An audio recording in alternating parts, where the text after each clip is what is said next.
What's good, Commanders fans? Quick video here. It has been reported by Jordan Schultz that the Commanders did visit Garett Wilson visited yesterday, about 23 hours ago, is reported.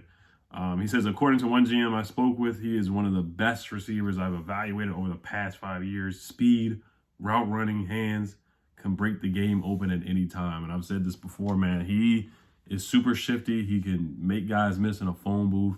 And he plays above his weight. You know, he's a skinny, lean guy, but he will stiff arm you and stand over you and talk trash. That's why he's my wide receiver number one. I would love if they drafted Garett Wilson.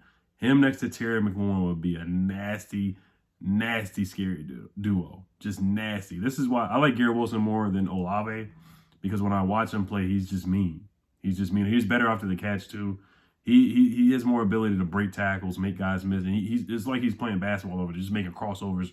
He'll stand 1 foot in the ground, make you go one way and go the other way, make guys miss, and he's not afraid of contact. Like, he'll stiff arm linebackers, puts his head down, all kinds of stuff. He just plays really mean out there when I see him play. Super physical. You look at the catch he made against Clemson, where he just jumped so high in the air. It looks like he could just take a seat on a basketball rim. That's how high he jumped in the picture and just goes up and get contested catches.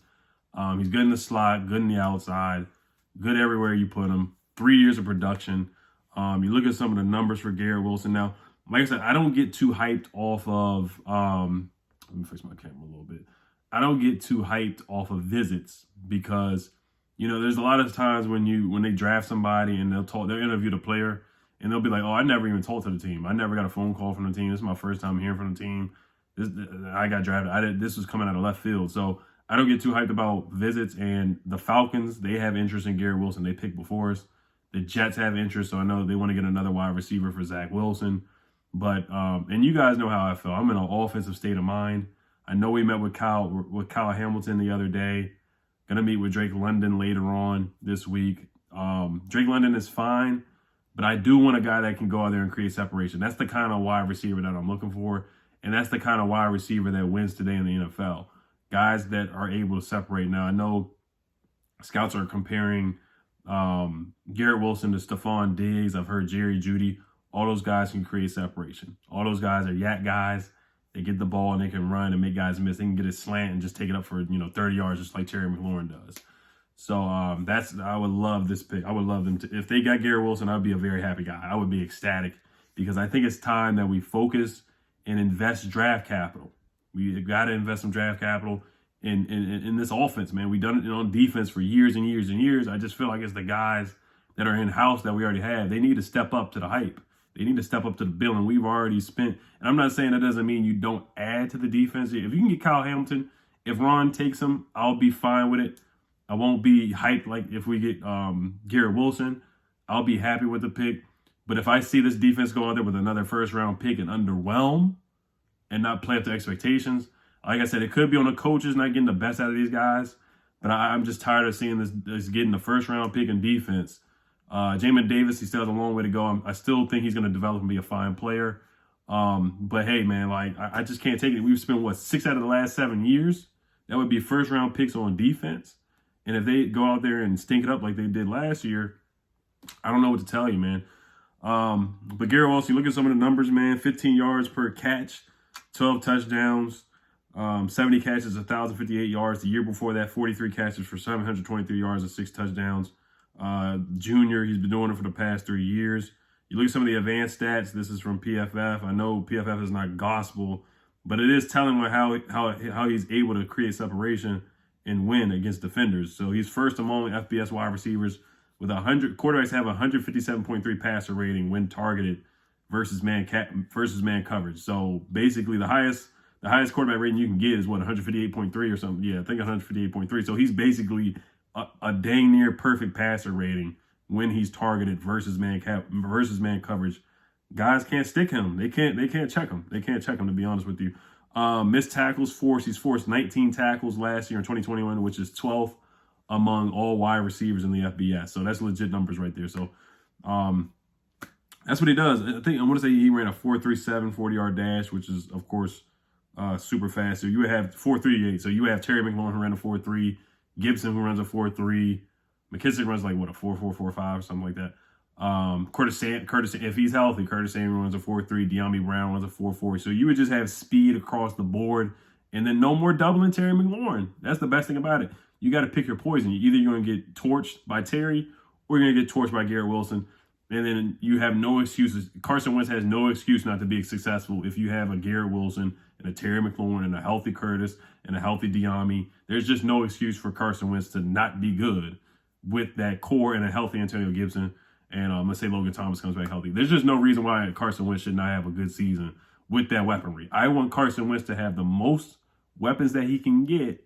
Let's build through the quarterback, even though I'm not 100% believer in Carson Wentz. I just want to help him as much as possible so he can be successful. So there's no excuses for him not to be successful.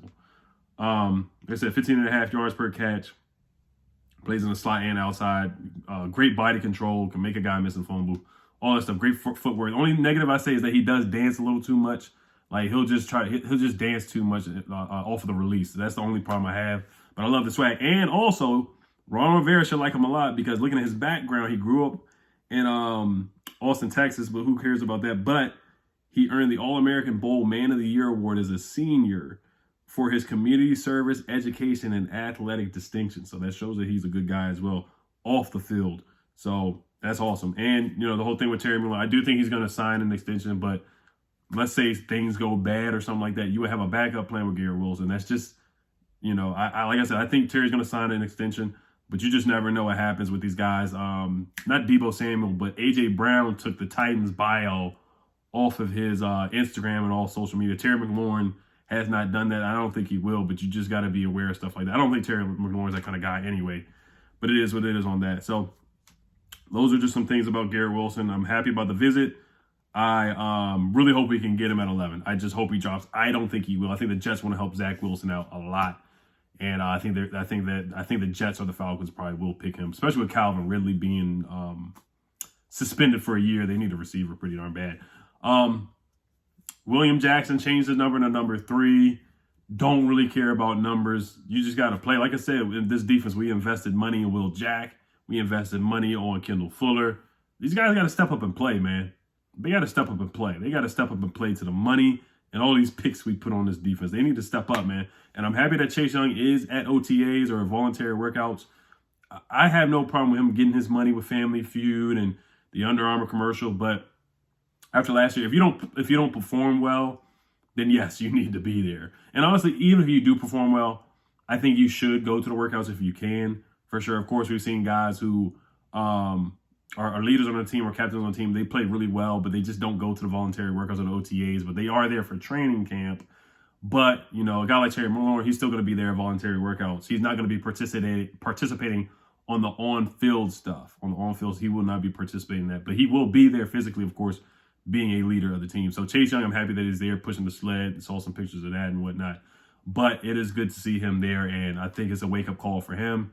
I'm not going to say humble himself, but I think it's just a wake-up call for him to be there on the field, in the weight room with his teammates, even though it's not training camp, mini camp. It's not mandatory, but it's just good for him to be there in the building and get back to it, man. Can he have a Nick Bosa bounce back, come back from an ACL tear type of year? I'm optimistic for it, but like I said, this defense has to show up, man. They have to show up. They really do. So yeah, that's about it for today. Will Jack changed his number. Don't really care to number 3. Joey Slye changed his number to number 6 as well. All right, you guys. Hail to the Commanders. Peace.